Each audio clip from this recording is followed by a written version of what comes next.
देव आपल्याला नेहमी आवश्यक असलेला सल्ला आणि सांत्वन देतो.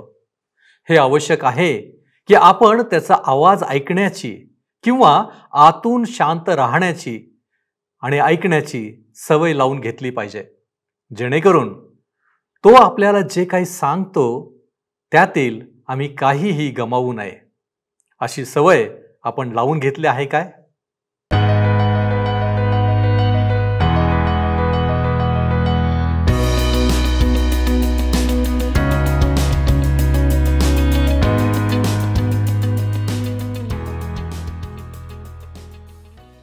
उपस्थित सर्व बंधू आणि भगिनींनो, उपासना कार्यक्रमामध्ये आपले हार्दिक स्वागत.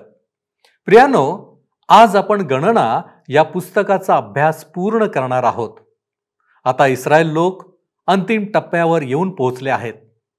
कनानात प्रवेश केल्यानंतर पुढे त्याची वाटणी कशी करायची आणि इतर गोष्टींबद्दल आज आपण 34 ते 36 अध्यायांचे अध्ययन करणार आहोत. 34वा अध्याय आम्हाला वतनाचा देश कनान आणि त्याच्या सीमा आणि वाटणी याबद्दल सांगतो. 35वा अध्याय लेवींसाठी परमेश्वराने केलेली तरतूद आणि 36वा अध्याय वारसा हक्क असणाऱ्या मुलींच्या लग्नासंबंधी नियम याविषयी शिकवतो. तर मग चला प्रियांनो, आपण आपल्या अध्ययनाची सुरुवात करूया. श्रोत्यांनो, ह्या दिवसांमध्ये आम्ही गणना या पुस्तकाचे अध्ययन करीत आहोत आणि आज शेवटले 3 अध्याय आम्ही अभ्यासणार आहोत. अध्याय 34, 35 आणि 36. वचनदत्त देशाच्या सीमा, लेव्यांना देण्यात आलेली शहरे, देशाच्या वारशा संबंधाने नियम ह्या ठिकाणी सांगण्यात आलेले आहेत. श्रोत्यांनो, 34वा अध्याय एक फार महत्वाचा अध्याय आहे, कारण इस्रायलांना परमेश्वराने जो देश दिला त्याच्या विस्ताराविषयी अचूक गोष्टी ह्यात सांगण्यात आलेल्या आहेत. तसेच ही वास्तविकता अधोरेखित करण्यात आली आहे की देवाने इस्रायलांना हा देश सर्व काळासाठी दिला. आज जरी ह्या देशावर कोणीही ताबा गाजवीत असेल तरी तो देश इस्रायलांचा आहे आणि एक दिवस हे सर्व लोक त्या देशामध्ये परतणार आहेत. 34वा अध्याय आणि पहिली 2 वचने सांगतात, परमेश्वर मोशेला म्हणाला, इस्रायल लोकांना आज्ञा कर की जो कनान देश पुढील चतुःसीमांप्रमाणे तुमचे वतन व्हावयाचा आहे त्या कनान देशात तुम्ही प्रवेश कराल. आता तो त्यांना दक्षिणेकडची सीमा सांगतो. 3रं वचन, तेव्हा तुमचा दक्षिण विभाग सीन रानापासून आदोम देशाच्या सरहद्दीपर्यंत असावा आणि तुमची दक्षिण सीमा क्षार समुद्राच्या टोकाच्या पूर्वेपासून सुरू व्हावी.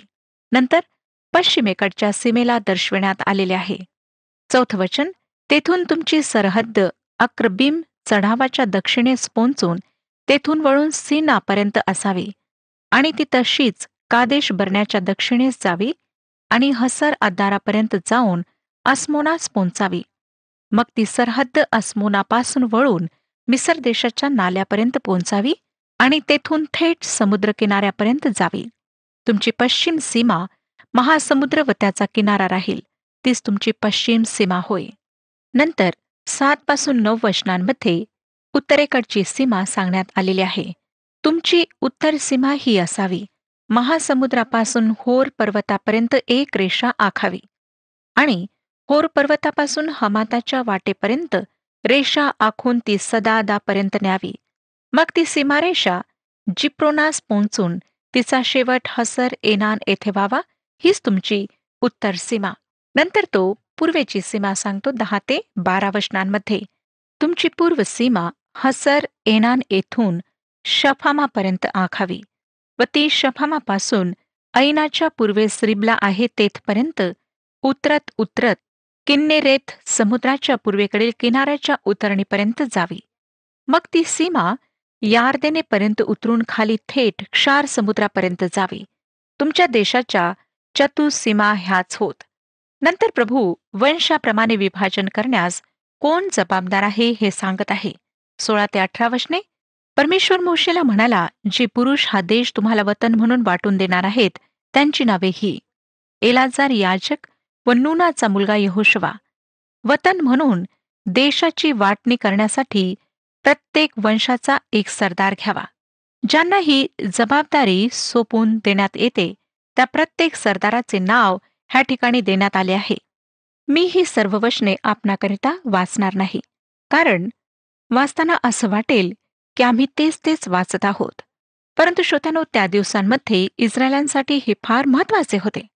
ह्या अध्यायाचा शेवट ह्याद्वारे होतो. 29 वचन पहा, 34 अध्याय 29 वचन. परमेश्वराने कनान देश इस्रायल लोकांना वतनादाखल वाटून देण्याची आज्ञा ज्यांना केली होती ते हे. जर आपणाजवळ जुना करार आहे तर अवश्य गणनाचे पुस्तक 34 अध्याय आपण पूर्ण वाचावा. आता लेव्यांना देण्यात आलेली शहरे ह्याविषयी आम्हाला 35 अध्यायात अभ्यासायला मिळतं. आम्ही गणना ह्याच्या 4 अध्यायात पाहिले. 41व्या वचनात की इस्रायल लोकांच्या सर्व प्रथम जन्मलेल्यांच्या ऐवजी लेवी वंश माझ्यासाठी घे असे परमेश्वराने सांगितले होते. प्रथम जन्मलेल्यांच्या ऐवजी लेवी वंश परमेश्वरासाठी घेण्यात आला. लेवी वंशातले लोक परमेश्वराचे होते.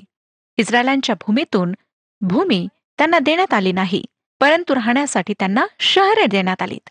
1 पासून 3 वचने पहा काय सांगतात. 35 अध्याय 1 ते 3 वचने.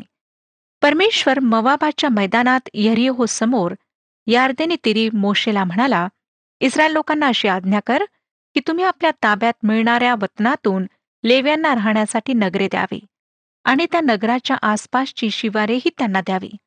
नगरे त्यांच्या वस्तीसाठी असावी आणि शिवारे गाय बैल व शेरडे मेंढरे वगैरे त्यांच्या सर्व जनावरांसाठी असावी. आसपासची शिवारेही त्यांच्यासाठी राखून ठेवण्यात आली. 4 वचन पुढे आम्हाला सांगतं, लेव्यांना जी शिवारे द्याल ती नगराच्या तटाबाहेर 1000 हात सभोवार असावी. 48 शहरे लेव्यांसाठी ठेवण्यात आली. त्यापैकी 6 शहरांना शरणपुरे असे नाव देण्यात आले. 9 पासून 13 वचने आम्हाला पुढे सांगतात, परमेश्वर मोशेला म्हणाला, इस्रायल लोकांना सांग, यार्देन ओलांडून तुम्ही कनान देशात पोहोचाल तेव्हा तुमच्याकरिता शरणपुरे म्हणून काही नगरे ठरवा, म्हणजे कोणाच्या हातून चुकून मनुष्यवध झाला तर त्याने तेथे पळून जावे. सूड उगविणाऱ्यापासून आश्रयस्थानादाखल ही नगरे तुमच्या उपयोगी पडतील आणि खुनी मनुष्याचा मंडळीसमोर न्याय होईपर्यंत त्याला कोणी मारून टाकू नये. जी नगरे तुम्ही द्याल त्यापैकी 6 तुमची शरणपुरे असावी. श्रोत्यानो, यार्देनेच्या पूर्वेला लेव्यांनी अशी 3 शहरे व पश्चिमेला 3 नगरे स्थापित करायची होती. ह्या ठिकाणी जाऊन एखादी अपराधी व्यक्ती आश्रय घेऊ शकत असे व नंतर तिचा योग्य प्रकारे न्याय करण्यात येत असे. 24 आणि 25 वचने पुढे काय सांगतात पहा. 35 अध्याय 24 आणि 25 वचने. तर मंडळीने मारणाऱ्याचा आणि रक्तपाताबद्दल सूड घेणाऱ्याचा न्याय ह्या नियमानुसार करावा. मग मनुष्यवध करणाऱ्या त्या मनुष्याला रक्तपाताबद्दल सूड घेणाऱ्याच्या हातून सोडून ज्या शरणपुरात तो पळून गेला होता तेथे त्याला मंडळीने पुन्हा पोहोचते करावे. पवित्र तेलाने अभिषेक केलेला मुख्य याजक मरेपर्यंत त्या मनुष्याने तेथेच राहावे. लक्षात घ्या श्रोत्यानो, की ह्या शहरात जाऊन आश्रय घेण्याचा नियम ज्याने जाणून बुजून खून केला आहे त्याला लागू पडत नसे, परंतु ज्याच्या हातून चुकून असे काही घडले आहे त्याच्याकरिता लागू पडत असे. 30 वचन सांगतं, कोणी एखाद्या मनुष्याचा खून केला तर साक्षीदाराच्या साक्षीवरून त्या खून करणाऱ्याला जीवे मारावे, पण एकाच साक्षीदाराच्या साक्षीवरून कोणाला जीवे मारू नये. आता परमेश्वराने ह्या ज्या आज्ञा सांगितल्या आहेत त्या आज्ञांचे कारण तो पुढच्या वचनांमध्ये सांगत आहे. 33 आणि 34 वचने पहा काय सांगतात. 35 अध्याय 33 आणि 34 वचने. ज्या देशात तुम्ही राहाल तो भ्रष्ट करू नका, कारण खुनाने देश भ्रष्ट होतो आणि रक्तपात करणाऱ्या मनुष्याचा रक्तपात केल्याशिवाय देशाबद्दल म्हणजे त्या देशात झालेल्या रक्तपाताबद्दल प्रायश्चित होऊ शकत नाही. ज्या देशात तुम्ही वस्ती कराल त्यामध्ये मी राहीन म्हणून तो देश अशुद्ध करू नका, कारण मी परमेश्वर इस्रायल लोकांमध्ये वसत आहे. श्रोत्यानो, परमेश्वर ह्या ठिकाणी फार स्पष्टपणे सांगत आहे की खुनाने देश भ्रष्ट होतो. आज थोड्या वेळ विचार करा की आमच्या देशामध्ये किती भयंकर प्रमाणात खून होत आहेत आणि किती भयंकर प्रमाणात ते आमच्या देशाला भ्रष्ट करीत आहेत. परमेश्वर सांगतो की ज्या देशात तुम्ही वस्ती कराल त्यामध्ये मी राहीन म्हणून तो देश अशुद्ध करू नका. काय आपणाला असं वाटतं का की परमेश्वराची वस्ती आज आमच्यामध्ये आहे, जर त्याची वस्ती आमच्यामध्ये आहे, तर अशा प्रकारे अशुद्ध केलेल्या देशामध्ये, अशुद्ध झालेल्या समाजामध्ये, कुटुंबामध्ये काय परमेश्वर वास करू शकतो? परमेश्वर म्हणत आहे की इस्रायल लोकांमध्ये मी वसत आहे. आज तो आमच्यामध्ये सुद्धा वस्ती करू इच्छितो. श्रोत्यानो, ज्या व्यक्तीच्या पापांना ख्रिस्ताच्या रक्तामध्ये धुतल्या जात आहे, त्या व्यक्तीच्या हृदयात परमेश्वर वास करतो, कारण ते हृदय शुद्ध असते. परंतु ज्या व्यक्तीची पापे धुतल्या गेलेली नाहीत, ज्या व्यक्तीला तारणाचा अनुभव प्राप्त झालेला नाही, ज्या व्यक्तीला ख्रिस्ताच्या रक्ताद्वारे शुद्ध करण्यात आलेले नाही, त्या व्यक्तीमध्ये परमेश्वर वास करू शकत नाही. कारण आमचा परमेश्वर पवित्र आहे. तो अशुद्ध ठिकाणी, अपवित्र ठिकाणी वास करू शकत नाही. म्हणून सर्वप्रथम स्वतःच्या जीवनाचे परीक्षण करा. काय परमेश्वराची वस्ती त्या ठिकाणी व्हावी, अशा प्रकारे आपले जीवन शुद्ध झालेले आहे, आपले अंतःकरण शुद्ध झालेले आहे. जर नाही, तर परमेश्वराने जो उपाय केलेला आहे, त्या उपायाला आपल्या जीवनामध्ये लागू करा. आणि तो उपाय म्हणजे प्रभू येशू ख्रिस्त, ज्याने वधस्तंभावर स्वतःचे पवित्र रक्त तुमच्या आणि माझ्या पापांकरिता सांडवले.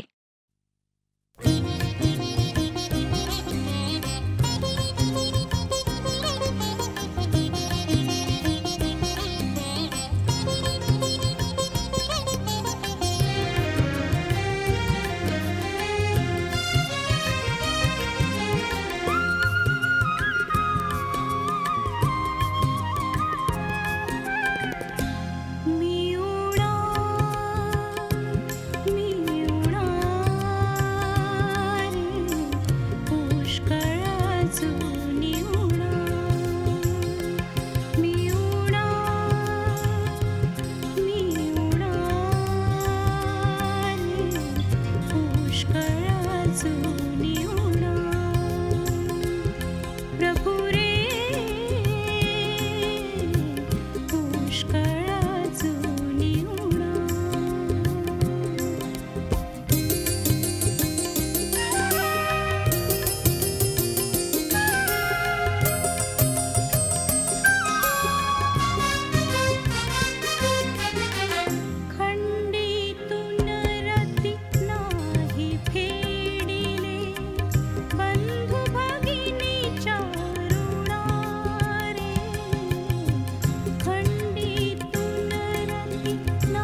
आता आम्ही 36व्या अध्यायाकडे वळत आहोत. ह्या अध्यायामध्ये वारसा हक्क असणाऱ्या मुलीच्या लग्नासंबंधी नियम सांगण्यात आलेले आहेत. योसेफाच्या वंशातील काही पितृकुळाचे प्रमुख मोशे समोर एक समस्या मांडित आहेत. सलाफातच्या मुली त्यांच्या वंशाबाहेरच्या मुलांशी विवाह करतात तर त्यांची भूमी दुसऱ्या वंशात जाईल. म्हणून मोशे ह्या संबंधी परमेश्वराचे वचन त्यांना सांगत आहे. वाचूया श्रोत्यानो, 1 पासून 9 वचने. मग योसेफ वंशाच्या कुळांपैकी गिलाद बिन माखीर बिन मनश्शे ह्याच्या वंशातील पितृकुळाचे प्रमुख पुरुष मोशेकडे येऊन त्यास व इस्रायल लोकांच्या पितृकुळाच्या सरदारास म्हणाले, परमेश्वराने आमच्या स्वामीला आज्ञा केली होती की आमचा बंधू सलाफाद ह्याच्या वतनाचा हिस्सा त्याच्या मुलींना द्यावा. पण इस्रायल लोकांच्या इतर कोणत्याही वंशातल्या पुरुषांशी त्यांचा विवाह झाला तर आमच्या वाडवडिलांच्या वतनातून त्यांचा हिस्सा कमी होईल आणि ज्या वंशात त्या जातील त्या वंशाच्या वतनात तो मिळवला जाईल आणि आमच्या हिश्श्याच्या वतनातून तो कमी होईल. मग इस्रायल लोकांचे योबेल वर्ष आल्यावरही ज्या वंशात त्या गेल्या असतील त्याच्या वतनात तो मिळविला जाईल. अशाने त्यांचे वतन आमच्या वाडवडिलांच्या वंशाच्या वतनातून कमी होईल. तेव्हा परमेश्वराच्या वचनाप्रमाणे मोशेने इस्रायल लोकांना आज्ञा केली की योसेफाचे वंशज म्हणतात ते बरोबर आहे. सलाफ हादाच्या मुलीसंबंधाने परमेश्वराने अशी आज्ञा केली आहे की त्यांना आवडेल त्याच्याशी त्यांनी विवाह करावा, पण आपल्या बापाच्या वंशाच्या एखाद्या कुळातील पुरुषाशीच त्यांनी विवाह करावा.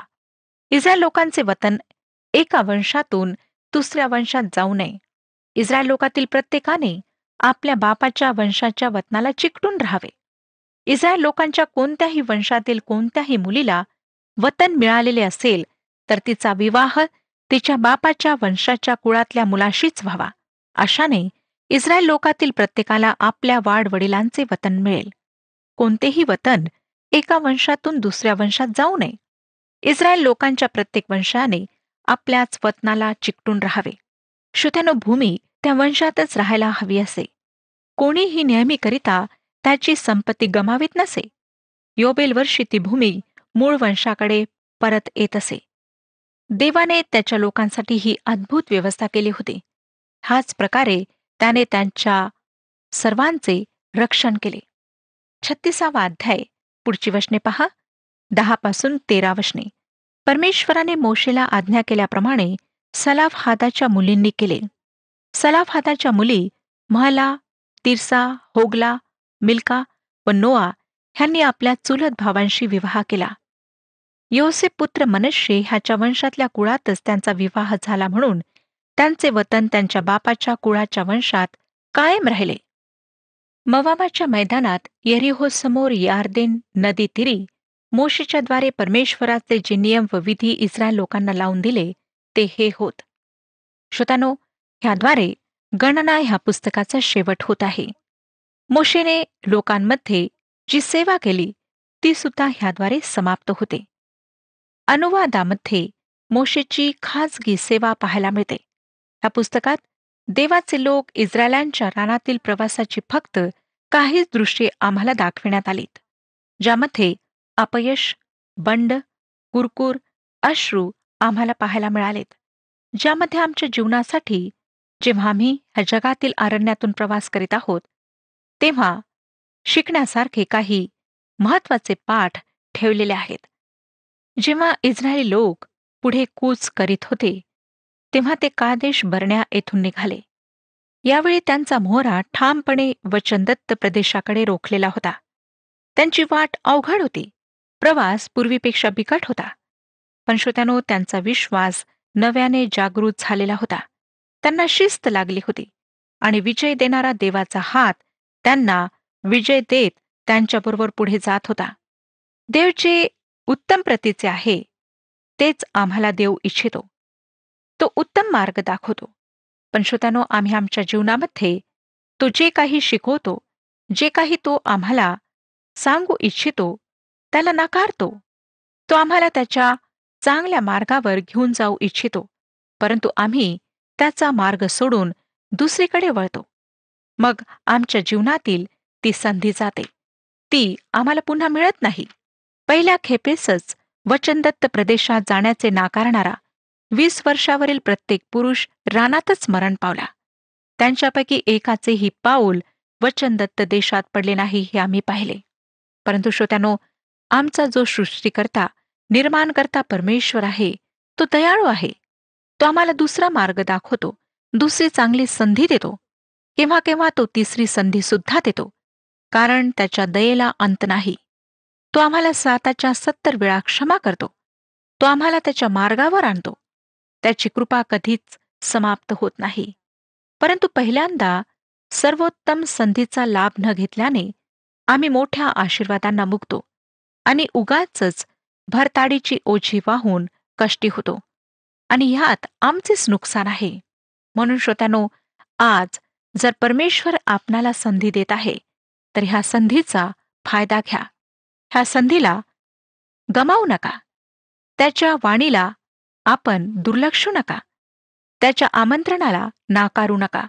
जर तो आज आपणाला त्याच्याजवळ बोलावित आहे, तो म्हणत आहे की येशू ख्रिस्ताच्या द्वारे तारण प्राप्त करणे तुझ्याकरिता अनिवार्य आहे, तर त्याच्या वाणीकडे कान लावा. त्याच्या आमंत्रणाचा स्वीकार करा. आम्हाला दिसतं श्रोत्यानो, की इस्रायली लोकांनी त्याच्या वाणीकडे कान लावले नाही आणि त्यांनी चांगल्या संधीचा नकार केला. त्यांनी ती संधी गमावली आणि त्याचे परिणाम त्यांना भोगावे लागलेत. आम्हाला दिसतं की इस्रायली लोक वारंवार कुरकुर करीत असत. देवाने त्यांना नेहमीच सांगितले की जो मी मार्ग तुमच्याकरिता ठेवला आहे, तो चांगला मार्ग आहे. देवाने त्यांना पुन्हा आणि पुन्हा दाखवून दिले की मी तुमच्या सोबत आहे. पण बरेचदा आम्हाला दिसतं की त्याचे तसे म्हणणे व्यर्थ झाले. कुरकुर आणि असमाधान हे जणू काही इस्रायली लोकांच्या संतानाच्या रोमारोमात भिनले होते. जगात शिकण्यासारखी सर्वात सोपी गोष्ट कोणती असेल तर ती म्हणजे कुरकुर करणे होय. एका मोठ्या व्यवसायाच्या कचेरीमध्ये एक फलक लावण्यात आला आहे आणि त्यावर हे शब्द लिहिण्यात आले आहे: कुरकुर करण्यासाठी बुद्धी, स्वार्थत्याग, अक्कल किंवा शील यापैकी कशाचीही गरज नाही. श्रोत्यानो, कुरकुर केल्याने काही साधतं काय? काहीच नाही.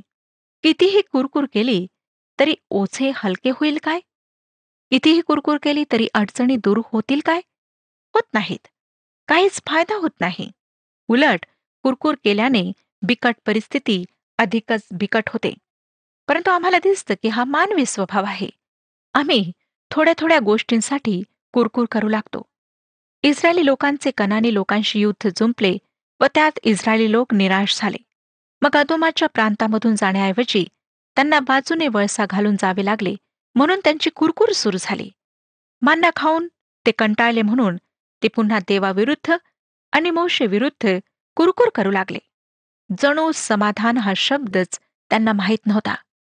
काय श्रोत्यानो, आपणापैकी काही लोक असे आहेत काय की जे प्रत्येक परिस्थितीत नुसते कुरकुर करीत राहतात? कधीच त्यांना समाधान प्राप्त होत नाही. या खेपेस देवाने ह्या लोकांमध्ये आगे साप पाठवले. त्यांच्या दंशामुळे लोक वेदनांनी तडफडून मरू लागले. मग त्यांनी देवाजवळ आपले पाप कबूल केले. तेव्हा लोकांचा बचाव व्हावा म्हणून मोशेने प्रार्थना केली. देवाने ते साप काढून घेतले नाहीत, तर मोशेला काय सांगितले की पितळेचा साप करून तो उंच खांबावर सर्वांना दिसेल असा ठेव. जे त्या सापाकडे पाहतील ते त्याच क्षणी वाचतील. श्रोत्यानो, सर्व मानव कुटुंबालाच सापाच्या पापदंशाची म्हणजेच मरणाची बाधा झालेली आहे, असे पवित्र शास्त्र आम्हाला स्पष्टपणे सांगते. यातून सुटकेचा एकच उपाय आहे, जो स्वतः मानव रूपाचा झाला आणि मरणाची पीडा स्वतःवर घेण्यासाठी ज्याने स्वतःला वधस्तंभावर उंच करू दिले, त्याच्याकडे पाहणे हाच तो उपाय होय. आम्ही त्याच्याकडे, आमच्या तारणाऱ्याकडे अर्थात प्रभू येशू ख्रिस्ताकडे पाहिले तरच आमचा बचाव होईल. काय श्रोत्यानो, आपण प्रभू येशू ख्रिस्ताकडे कधी दृष्टी लावली आहे? काय तो आपल्या जीवनाचा तारणारा आहे? जर नाही, तर आज परमेश्वर आपणाला संधी देत आहे. मी त्या सर्व श्रोत्यांचे आभार मानते ज्यांनी मला पत्र लिहिली आणि अनेकांनी आपल्या जीवनातील अनुभव लिहून पाठवलेत. मी देवाची स्तुती करते, त्याचे आभार मानते की अनेक लोक जे पापामध्ये जीवन व्यतीत करीत होते, आज सुद्धा आमच्या समाजाची अशी स्थिती आहे आणि परमेश्वराची इच्छा आहे की प्रत्येकाने पश्चाताप करून येशू ख्रिस्ताच्याद्वारे पापांपासून सुटका प्राप्त करून घ्यावी. परमेश्वर आपणा सर्वांस आशीर्वाद देवो. हा कार्यक्रम आपणास आवडला काय? आता आम्हाला एक मिस कॉल करा आणि आपण पुढील विजेता होऊ शकता.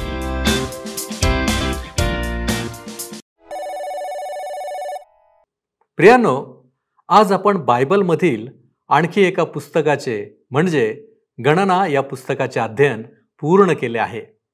माझी खात्री आहे की आम्हा प्रत्येकासाठी परमेश्वराचे मार्गदर्शन केवळ आजच्याच अध्ययनाद्वारे नव्हे तर संपूर्ण गणना पुस्तकाच्या अध्ययनासाठी आशीर्वादाचे झाले असेल.